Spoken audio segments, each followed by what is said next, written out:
இன்றைய முருகன் உன்னை தேர்ந்தெடுத்ததற்கான முக்கிய 10 டிவைன் காரணங்களை நீங்கள் அறிந்து கொள்ளப் போகிறீர்கள். உன் மனம் இயற்கையாக நல்லதை விரும்புகிறது. முருகன் ஆறுமுகன், ஆரம், அன்பு, ஒழுக்கம். நீ ஒருவர் கஷ்டப்படுவதை பார்த்தால் மனம் வலிக்கிறது என்று நினைக்கிறாய்.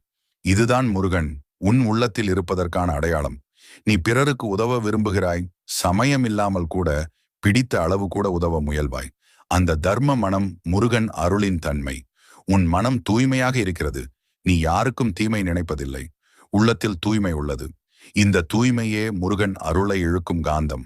துன்பத்தை அமைதியாக தாங்குகிறாய். பிரச்சனைகள் வந்தாலும் உள்ளத்தில் நம்பிக்கை விடுவதில்லை. இந்த சமயத்தில் அமைதி முருகன் தரும் தைரியம். திடீரென தைரியம் அதிகரிக்கிறது. சில நேரங்களில் பயப்பட வேண்டிய சூழலில் கூட உள்ளத்தில் ஒரு தைரிய குரல் வரும். அது சரவண பவசக்தி. இது முருகன் உன் உள்ளத்தில் பேசும் தெய்வீக சத்தம். தீய மனிதர்கள்